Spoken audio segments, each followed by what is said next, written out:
सत्य की जय हो. मी प्राध्यापक प्रतिमा परदेशी. आजच्या सत्यवेदमध्ये अर्थातच 1 जानेवारी असल्यामुळे क्रांतिज्योती सावित्रीबाई फुले यांनी सुरू केलेल्या शाळेबद्दल द सत्यशोधक हे आपल्या विचारांचं चॅनल सबस्क्राईब करा, आपल्या मित्रांनाही सांगा आणि याचा प्रचार प्रसार करा. व्हिडिओ पाहत जा आणि त्याच्यावर आपल्या प्रतिक्रिया नक्की नोंदवा, ही आग्रहाची नम्र विनंती. सत्य की जय हो. आज 1 जानेवारी. 1 जानेवारी आम्हा स्त्रियांसाठी अत्यंत क्रांतिकारी दिवस. याचं कारण पुण्यामध्ये 1 जानेवारी 1848 साली क्रांतिज्योती सावित्रीबाई फुले आणि महात्मा ज्योतिबा फुले यांनी मुलींसाठीची पहिली शाळा सुरू केली. ही पहिली शाळा आम्हा स्त्रियांसाठी केवळ इतिहासातली एक घटना नाही, ते आमचं मुक्तीचं पाऊल आहे. याचं कारण ज्ञान हे समाजात अत्यंत महत्त्वाचं असतं. कोणतंही परिवर्तन करायचं असेल तर जुने विचार हे परिवर्तन घडवून आणू शकत नाही. नवविचार आपल्याला शिक्षणातून मिळू शकतात आणि म्हणून असं संघटित ज्ञान संस्थात्मक रचनेतून मिळावं याच्यासाठीचा खरं तर संघर्ष सत्यशोधक चळवळीनं सुरू केला. ज्ञानाच्या संदर्भात ही कृती महत्वाची. शाळा सुरू करणं ही केवळ एक छोटी घटना नाही. एक शाळा भिडेवाड्यामध्ये सुरू होते. पहिल्या दिवशी 6 मुली येतात, नंतर त्याही भुरकन उडून जातात आणि पुन्हा मुली येतात. हा संपूर्ण जो प्रवास आहे तो अत्यंत कठीण. या प्रवासाचा अर्थ नेमका काय आहे? ज्ञान देणारे ही शाळा मुलींसाठी महत्वाची का होती? याला आम्ही ऐतिहासिक क्रांतिकारक घटना का मानतो? याचं महत्वाचं कारण या देशामध्ये मुळात स्त्रिया आणि शूद्रांना ज्ञानापासून वंचित ठेवलं गेलं. त्याच्यासाठीची धर्मरचना, धर्म पुस्तकं ही लिहिली गेली. न स्त्री शूद्राय मतिम दद्यात. स्त्रियांना आणि शूद्रांना मती म्हणजे ज्ञान देऊ नये असे धर्मशास्त्राचे दंड हे तयार केले गेले. प्रश्न आपल्याला पडला पाहिजे की स्त्रियांनी शिकू नये, शूद्रांनी शिकू नये, याच्यासाठी एवढ्या धर्मरचना करण्याची, धर्मपुस्तकं लिहिण्याची, श्लोक लिहिण्याची आवश्यकता का भासली? याचं कारण उच्च जात वर्णीयांना आपलं वर्चस्व या समाजावर ठेवायचं होतं आणि आपलं वर्चस्व ठेवून बहुजनांना, स्त्रियांना, स्त्री शूद्रातिशूद्रांना अंकित ठेवायचं, त्यांच्यावर प्रभुत्व गाजवायचं. याच्यासाठी शिक्षणाचा, ज्ञानाचा एक मोठा वापर केला गेलेला होता. म्हणजे ज्ञान ही एक भौतिक सत्ता असते आणि ही सत्ता वापरून स्वजाती वर्चस्वाचं विचार, राजकारण या देशामध्ये आपल्याला केलं गेलेलं दिसतं. महात्मा ज्योतिबा फुले आणि सावित्रीबाई फुले जेव्हा हा ज्ञानाचा कुंठित झालेला प्रवाह, ज्ञान विशिष्ट जातींपुरतं मर्यादित केलं गेलेला असण्याचा काळ, या अशा काळामध्ये ते तमाम स्त्री शूद्रातिशूद्रांना ज्ञानाच्या प्रवाहात आणण्याचं काम शाळा स्थापन करून करतात. म्हणून ही ऐतिहासिक गोष्ट आहे. शाळा सुरू करणं म्हणजे त्या मनुस्मृतीतल्या श्लोकाला धिक्कारणं. जो मनुस्मृतीचा श्लोक सांगतो, बायांची अक्कल गहाण असते, बायकांनी, स्त्रियांनी, महिलांनी फक्त चूल आणि मूल इतकंच पाहावं आणि पुरुषी धाकात राहावं, पुरुषांच्या नियंत्रणात राहावं, हे सांगणाऱ्या श्रुती स्मृती पुराणांच्या विरोधात टाकलेलं दमदार पाऊल, केलेली महत्तम कृती म्हणजे 1 जानेवारी 1848 साली स्थापन केलेली मुलींची पहिली शाळा. ज्ञान हे मानवी जीवनामध्ये महत्वाचं आहे. ते मुक्तीचं साधन बनू शकतं. आपल्या देशामध्ये ज्यांच्यावर वर्चस्व गाजवायचे त्यांना ज्ञानाच्या परिघाच्या बाहेर टाकलं गेलं आणि वर्तुळाच्या केंद्रस्थानी स्वतःला उच्च जातवर्गीयांनी ठेवलं. फुले सांगतात की ज्ञानावर असणारी ही मक्तेदारी आपल्याला मोडली पाहिजे. म्हणजे काय केलं पाहिजे? हे ज्ञान जे मुठभर लोकांनी आपल्याकडे ठेवलंय ते प्रवाहित झालं पाहिजे आणि ते समाजातल्या प्रत्येक घटकापर्यंत पोहोचलं पाहिजे. आणि हाच विचार घेऊन सत्यशोधकांनी ज्ञानावरची असलेली बंदी मोडण्याचा प्रयत्न केला. हा या शाळा सुरू करण्याचा अर्थ होता. शाळा सुरू करायची आहे, पहिला प्रश्न ती कुणासाठी? महात्मा फुले, सावित्रीबाई फुले आणि सर्वच सत्यशोधकांचा हा विश्वास होता की समाजामध्ये सर्वात दडपलेल्या घटकाला केंद्रस्थानी ठेवून काम केलं पाहिजे. शाळा सुरू करायची, समाजात सर्वात दडपलेला, सर्वात बंधनं ज्यांच्यावर टाकली गेली असा वर्ग म्हणजे स्त्रियांचा, आणि म्हणून मुलींसाठी पहिली शाळा सुरू करण्याचा विचार सावित्री ज्योतिबांनी आपल्याला केलेला दिसतो. शाळा म्हणजे ज्ञान, आणि ज्ञान हे मुक्तीचं साधन बनू शकतं. याचं कारण शाळेतून मिळणारं ज्ञान हे चिकित्सक असलं पाहिजे. चिकित्सा करायला माणूस शिकला की तो प्रश्न विचारतो, आणि नुसते प्रश्न नाही विचारत तर त्या प्रश्नांचा गुंता सोडवण्याचा मार्ग त्याला ज्ञानातून मिळतो. आणि असं जर व्हायचं असेल तर सर्वात ज्यांच्यावर बंधनं टाकलेली आहेत अशा स्त्रियांना आपण ज्ञानाच्या प्रवाहात आणला पाहिजे.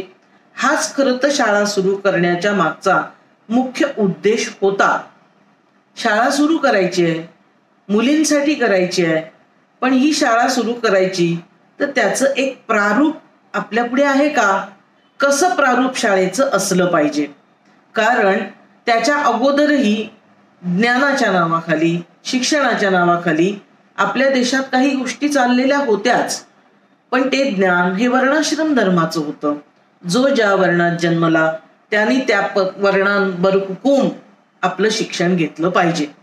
तुम्ही ब्राह्मण वर्णात जन्माला असाल तर तुम्ही वेदाभ्यास करा, अर्थात वेदाभ्यासांचा अधिकार फक्त ब्राह्मण पुरुषांना होता, ब्राह्मण स्त्रियांना नाही. म्हणजे त्या ज्ञानापासून त्या वंचित होत्या. तुम्ही क्षत्रिय आहात तर तुम्ही शस्त्र चालवण्याचा शिक्षण घेतलं पाहिजे, तुम्ही गुरुकुलात गुरुच्या घरी जाऊन ते शिक्षण घ्या. तुम्ही वैश्य आहे, तुम्ही व्यापाराचं शिक्षण घेतलं पाहिजे. आणि शूद्र, अतिशूद्र यांना कुठल्याही शिक्षणाचा, ज्ञानाचा अधिकार हा या व्यवस्थेनं नाकारलेला होता. आणि महात्मा ज्योतिबा फुले सांगतात की शिक्षण असं अनेक घटकांना नाकारणारं असता कामा नये. शिक्षण हे कसं असलं पाहिजे? ते मुक्तिदायी असलं पाहिजे. शिक्षणातून माणूस घडला पाहिजे. आपण जन्माला एक प्राणी म्हणून जन्माला येतो, परंतु अधिक प्रगल्भ होत विचारांच्या आधारावर आपण आपली भौतिक उन्नती करायची असेल, एक अखिल मानव गुण्यागोविंदानं राहायचा असेल असा शब्द फुले वापरतात, तर आपल्याला सर्वांना ज्ञानाच्या प्रवाहात आणावं लागेल. आणि याच हेतूनं मुलींची शाळा सुरू करण्याचं जे जुनं प्रारूप आहे, जे वर्णाश्रम धर्माची शाळा, शिक्षण, ते आपल्याला स्वीकारता येतच नाही, कारण त्यातून तर आपण हद्दपार होतो. मग असं कोणतं प्रारूप आपल्याला मुलींची शिक्षण, मुलींसाठीची शाळा सुरू करताना उभं करता येईल? फुले आणि सावित्रीबाई फुले, ज्योतिबा फुले या विचारात होते. आणि महात्मा फुले यांनी तेव्हा निर्धार केला की मिस फरार यांची शाळा ज्या मुलींसाठी चालवत होत्या त्या शाळेमध्ये, ती अहमदनगरमध्ये शाळा होती, आणि ही वार्ता महात्मा फुल्यांना त्यांचे मित्र सदाशिव गोवंडे यांची बदली अहमदनगरमध्ये झाली, आणि तेव्हा फरार मॅडमच्या शाळेबद्दलची माहिती फुल्यांपर्यंत पोहोचली. मुलींसाठी शाळा सुरू करायची आहे, त्याचं एक प्रारूप पाहण्यासाठी महात्मा फुले अहमदनगर गाठतात. नगरमध्ये फरार मॅडमची शाळा ते पाहतात, त्यांच्याशी चर्चा करतात. गोवंडेंसोबत हा संपूर्ण दिनक्रम घडतो, शाळा पाहणी होते. ते सगळं महात्मा फुले समजून घेतात आणि पुण्यामध्ये येतात. पुण्यामध्ये समविचारी मित्रांना, सहकारी मित्रांना भेटतात आणि विचार आपला व्यक्त करतात, मुलींची शाळा मला सुरू करायची आहे. आणि तात्याराव भिडे हे त्यांचे मित्र त्यांना याच्यासाठी मदतीसाठी पुढे येतात. कारण मुलींसाठी शाळा चालवणं म्हणजे अधर्म, तुम्ही परंपरेच्या विरोधात जाता म्हणून कुणीही फारसं सहकार्य करणार नव्हतं. ज्या काळामध्ये परंपरांचं ओझं, जातीचे काटेकोर नियम, पितृसत्तेचे काटेकोर अंमलबजावणी होत होती, अशा काळामध्ये मुलींसाठी चालवल्या जाणाऱ्या शाळेला जागा द्यायला कुणीही पुढे हे येऊ शकलं नसतं. महात्मा फुले ज्या जाती वर्गाशी जोडलेले होते त्यांच्याकडे अशी साधनच नव्हती, आणि ज्यांच्याकडे साधनं होती त्यांच्यापैकी कोणी असा मदत करेल याची शक्यता धुसर असताना तात्याराव भिडे महात्मा ज्योतिराव फुल्यांना म्हणतात की आमच्या वाड्यामध्ये तुम्ही ही शाळा सुरू करा. तात्याराव भिडे यांच्याबद्दलही आमच्या मनात अत्यंत कृतज्ञ भाव आहे. शाळेला जागा देणं ही महत्वाची गोष्ट तात्यारावांनी केली. शाळेला जागा मिळाली. सावित्रीबाईंना ज्योतिबांनी शिकवलं, ती धुळाक्षरं त्यांनी गिरवली आणि ती संपूर्ण शिक्षण घेऊन, म्हणजे ज्योतिबा हे सावित्रीबाईंचे शिक्षक बनले आणि सावित्रीबाईंना त्यांनी शिकवलं. त्याही जिद्दीनं शिकल्या. आणि दुसरा प्रश्न जो पुढे येऊ घातला होता की शाळा मिळाली, आता शिकवणार कोण? फुलेंचा याच्या मागचा विचार, महात्मा फुलेंचा याच्या मागचा विचार हा असा होता की मुलींसाठी शाळा आपण त्या काळात ते सुरू करतायत, आपण काढणार आहोत, आणि जर तिथे माझ्यासारखा पुरुष हा शिक्षक असेल तर एवढ्याच एका कारणावरून मुलींना शाळेमध्ये पाठवलं जाणार नाही. समाजामध्ये भीती आहे, मुली शिकल्या तर काय होईल, अधर्म होईल, ही भीती त्यांच्यावर लादली गेलेली आहे. आणि अशा काळात जर पुरुष शिक्षक असेल तर शाळा सुरू करण्यामध्ये अडचण येईल. आणि सावित्रीबाईंना ते हा विचार समजून सांगतात. सावित्रीबाईंना तो पटतो आणि आपल्या मतानं त्या ज्योतिबांकडून धडे गिरवतात, स्वतः शिकतात. आता सावित्रीबाई शिक्षिका बनल्या, जागा मिळाली, शिक्षिका मिळाली. पण पुढचा प्रश्न होता, शाळेत येणार कोण? या शाळेसाठी मुलींनी यावं याच्यासाठी खूप पराकाष्ठा प्रयत्नांची करावी लागली. पहिला दिवस 1 जानेवारी 1848 बुधवार पेठेत बिडेवाड्यामध्ये एतद्देशीयांनी चालवलेली मुलींची पहिली शाळा सुरू झाली. सावित्रीबाई पोहोचल्या. महत् प्रयासानं सत्यशोधक चळवळीतल्या कार्यकर्त्यांनी मुलींनी शिकायला यावं याच्यासाठी प्रबोधन केलं, लोकांना समजावून सांगितलं. पहिल्या दिवशी अवघ्या 6 मुली शाळेमध्ये दाखल झाल्या. असा हा शिक्षणाचा संपूर्ण संघर्ष तो इथेच थांबला असं नाही. सावित्रीबाई शाळेत शिकवायला जायला लागल्या तेव्हा इथल्या सनातन्यांचं पित्त खवळलं. एक बहुजन समाजातली स्त्री स्वतः शिकते, इथेच ती थांबत नाही, तर ती आपल्यासारखं शिकवण्यासाठी इतर मुलींना, वेगवेगळ्या जाती धर्मातल्या मुलींना गोळा करते. आणि त्या ज्ञानावर ज्यांची मक्तेदारी आहे, ज्ञानाच्या किल्ल्या आमच्या जानव्याला बांधल्या आहेत, अशी दरपोक्ती ज्या काळात केली जात होती त्या काळात सावित्रीबाई शाळा शिकवायला निघाल्या होत्या. शाळेसाठी जागा मिळाली. शाळेसाठी सावित्रीबाई शिक्षिका म्हणून तयार झाल्या. 6 मुली शाळेत यायला लागल्या. पण हा शिक्षणाचा संघर्ष मोठा कठीण, त्यानं आणखीन एक रूप आपण त्याचं पाहिलं आणि जे आजही ऐकलं वाचलं की आपल्या अंगावर काटा येतो. सावित्रीबाई मुलींना शिकवायला जातात याचा राग सनातनांना निश्चितच होता. याचं कारण ज्ञानाच्या किल्ल्या आमच्या जानव्याला बांधल्यात अशी दरपोक्ती करणारी मंडळी समाजात वावरत होती.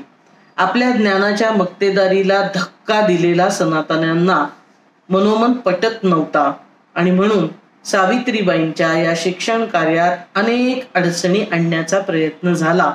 त्या गंजपेठेतून आपल्या राहत्या घरातून बुधवार पेठेपर्यंत शाळेत शिकवण्यासाठी येत असताना त्यांच्या अंगावर शेणाचा चिखलाचा मारा केला जात होता. खरकट पाणी त्यांच्या अंगावर टाकलं जात होतं, जेणेकरून सावित्रीबाई नावाचं वादळ त्या शाळेपर्यंत पोहोचूच नये. हार मानतील त्या सावित्रीबाई कसल्या. सावित्रीबाईंनी स्वतःच्या मतानं ठरवलेलं होतं, मी शिकणार आणि बहुजन समाजातल्या तमाम महाराष्ट्रातल्या सर्व मुलींना मी शिकवणार. हा वसाच त्यांनी घेतलेला असल्यामुळे सावित्रीबाई सुद्धा मागे हटल्या नाही. त्यांनी पहिला प्रयत्न केला त्या शाळेकडे निघायच्या निडरपणे. टाका किती चिखल टाकाल माझ्या अंगावर, कितीही घाण फेका, पण मी मुलींना शिकवण्याचा काम कुठल्याही परिस्थितीत थांबवणार नाही, हा निर्धार सावित्रीबाईंच्या मनानं केलेला होता. पिशवीमध्ये पुस्तकांच्या सोबत एक दुसरी साडी घेऊन जायचं. शाळेत गेल्यानंतर चिखलानं माखलेली साडी ही बदलायची आणि मुलींची शाळा सुरू व्हायची. सावित्रीबाईंनी त्यांच्या अंगावर दगड झेलला म्हणून आज सावित्रीच्या लेकींच्या अनेक पिढ्या जीवनाच्या सर्व क्षेत्रांमध्ये उत्तुंग भरारी आपल्याला घेताना दिसतायत. सावित्रीबाई आणि ज्योतिबांनी हा सुरू केलेला संघर्ष आपल्याला काय प्रेरणा देतो, आपल्याला काय शिकवतो? यांनी सुरू केलेली शाळा, एक शाळा, त्यानंतर अस्पृश्यांसाठी सुरू केलेली अहिल्याश्रमातली 1852 मधली शाळा, गंजपेठेमधली शाळा, रामोशी गेट जवळची शाळा, शाळांचं जाळं वाढत गेलं.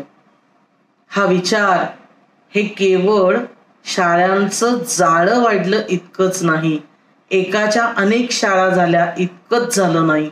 आमच्या दृष्टीनं याचा अर्थ ज्ञानाचा प्रवाह आता विस्तारत गेला. तो पार वराड प्रांतापर्यंत गेला, ओतूर पर्यंत गेला, हडपसर पर्यंत गेला, सोलापूर पर्यंत गेला, असा पसरत गेलेला आपल्याला दिसतो. सातारामध्ये सत्यशोधक विचारांना बळ मिळालं, हा त्याचा अर्थ आहे. शाळा सुरू झाल्या. आपल्यासारख्यांना मनामध्ये हा प्रश्न आला पाहिजे, काय शिकवलं असेल या शाळेमध्ये? अभ्यासक्रम नेमका काय? अभ्यासक्रम ही महत्वाची बाब आहे. याचं कारण वर्णाश्रम धर्मामध्ये नो टेक्स्टबुक. वेदाभ्यास म्हणजे फक्त वेदांचं पठण, चिकित्सा करायची नाही, पाठ करायचे मंत्र आणि म्हणायचे पूजा करायची, एवढाच त्याचा अर्थ होता. म्हणजे जे शिक्षण वर्णाश्रम धर्मामध्ये होतं त्याच्यामध्ये कुठल्याही चिकित्सेला वाव नाही, पाठांतरावर भर होता.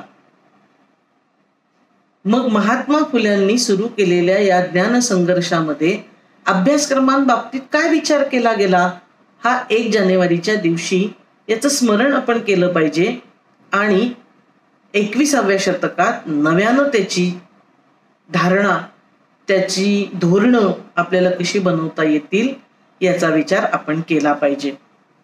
सत्यशोधकांनी विचार केला, अभ्यासक्रम केवळ पंडिती थाटाचे असता कामा नये. घोकमपट्टी म्हणजे अभ्यासक्रम ज्ञान नाही. मुलांना आकडेमोड आली पाहिजे, मुलांना अक्षर ओळख झाली पाहिजे, हे तर अभ्यासक्रमात असेलच. महात्मा फुले असं सांगतात की या अभ्यासक्रमांमध्ये एक उत्पादक पद्धतीचं संपूर्ण अभ्यासक्रम, अभ्यासक्रम हाच एक श्रमाला प्रतिष्ठा देणारा असला पाहिजे.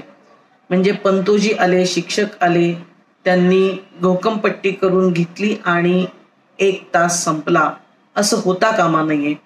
यामध्ये आमचे शिक्षक, आमचे प्रबोधक असे हवेत की ज्यांना त्यांनी शेतीचं ज्ञान मुलांना द्यावं, पण शेतीचं ज्ञान फक्त पुस्तकी असून चालणार नाही.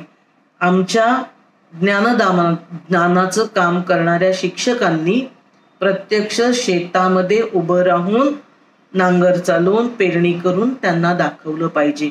श्रमाची प्रतिष्ठा ही महत्वाची आहे आणि ती शिक्षणात असली पाहिजे, हा आग्रह फुल्यांनी आपल्याला धरलेला दिसतो. त्यांच्या शाळेमध्ये मुलांना आकडेमोड शिकवली जात होती, अक्षर ओळख त्यांना करून दिली जात होती, पण यासोबतच इतिहासाचं भान मुलांमध्ये कसं निर्माण होईल याचा अत्यंत गांभीर्यानं विचार सत्यशोधक चळवळीतील या शिक्षण ज्ञान संघर्षामध्ये केला गेला. इतिहास हा माणसाला जगण्याची प्रेरणा देत असतो. इतिहास म्हणजे केवळ घटनांची जंत्री नाही. तुम्हाला आजच्या काळात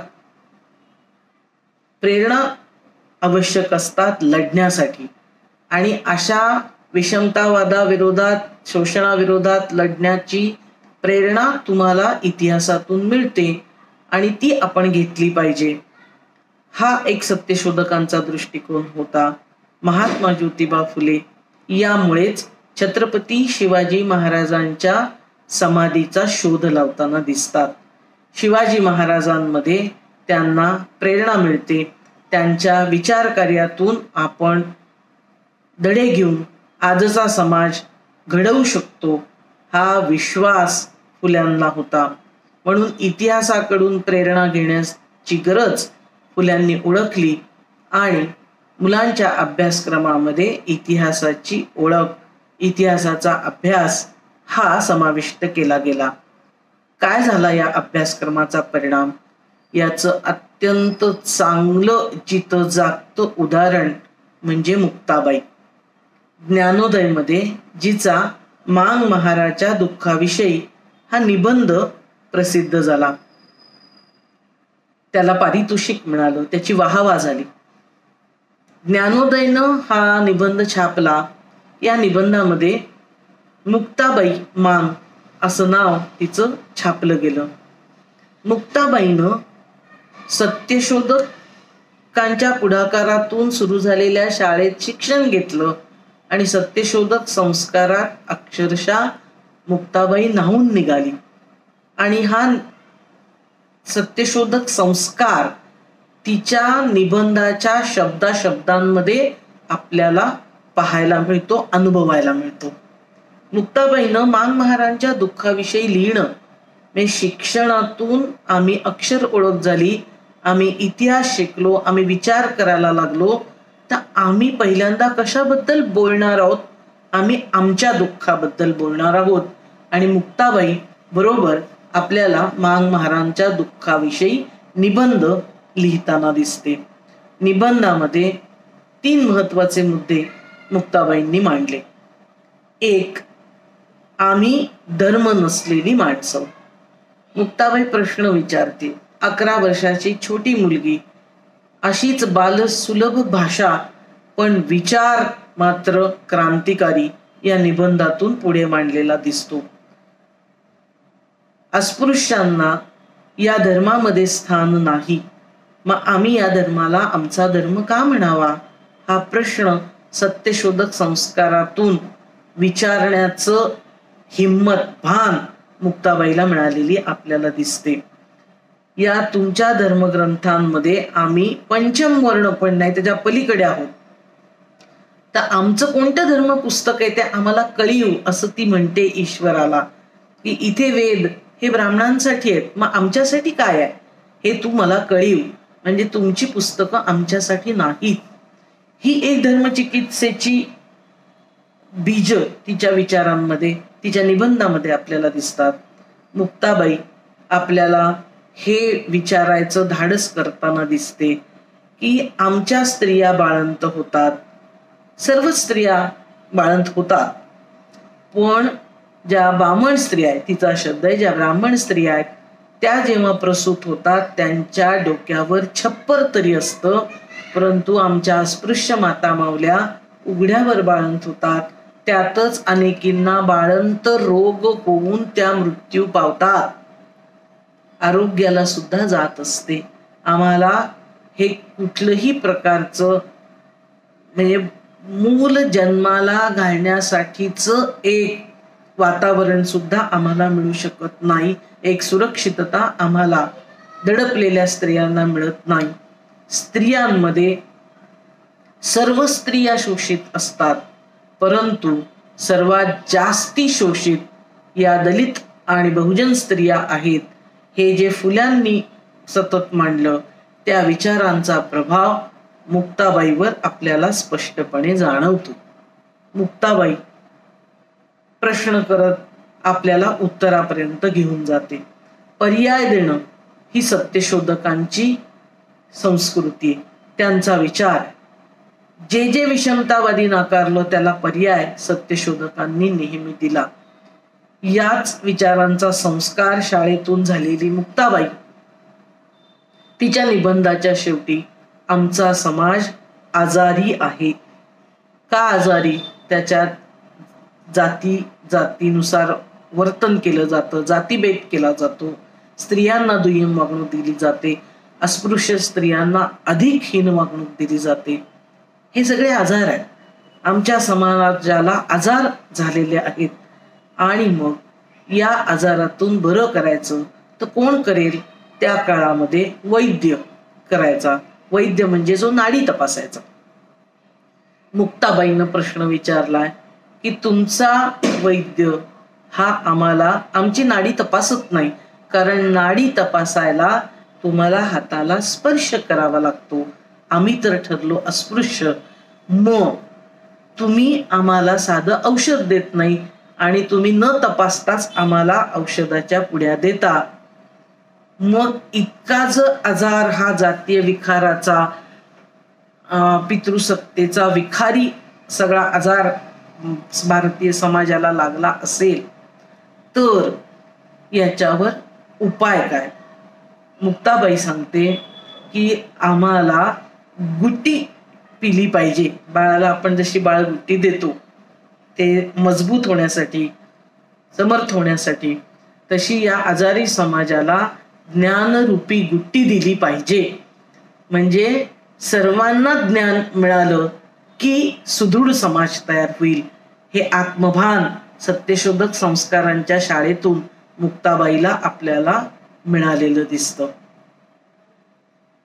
एक शाळा निघते, एकाच्या 18 शाळा होतात आणि त्याचा परिणाम काय होतो हा परिणाम आपल्याला मुक्ताबाईच्या या निबंधातून निश्चितपणे दिसतो. आणि म्हणून मुक्तीचं साधन हे शिक्षण असतं, ज्ञान असतं.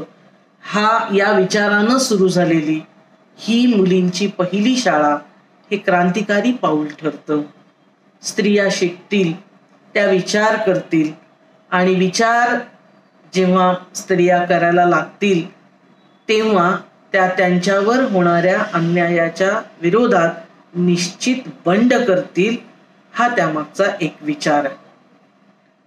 शाळा सुरू करण्याचा एवढा मोठा व्यापक अर्थ होता आणि म्हणून आज 1 जानेवारीच्या दिवशी सावित्रीबाई फुले यांनी सुरू केलेल्या या शाळेबद्दल आपण पुनर्विचार सतत करत राहिलं पाहिजे. त्याचा अर्थ आपण सतत लक्षात घेत राहिला पाहिजे. ही शाळा सुरू करत असताना सावित्रीबाईंच्या सहकारिणी तितक्याच महत्वाच्या. त्यांच्या या ज्ञानदानाच्या, ज्ञानसंघर्षाच्या कार्यात त्यांना मोलाची साथ सगुणाबाई क्षीरसागर यांनी केली. महात्मा फुलांच्या घरामध्ये त्या राहत होत्या. फुले लहान असताना, त्यांच्या आईचं निधन झालेलं असताना सगुणाबाईंनी त्यांना वाढवलेलं आहे. सगुणाबाई या नोकरी आज ज्याला आपण म्हणतो त्याच्यासाठी जात होत्या आणि त्यामुळे त्यांचा केवळ स्त्रियांना कुटुंबामध्ये वावर होता तसं न राहता सगुणाबाई कामासाठी बाहेर पडल्या आणि म्हणून त्यांचं विचारांचं क्षेत्र, बघण्याचं क्षेत्र व्यापक झालं आणि त्याच्यातून एक त्यांची जी दृष्टी व्यापक झाली.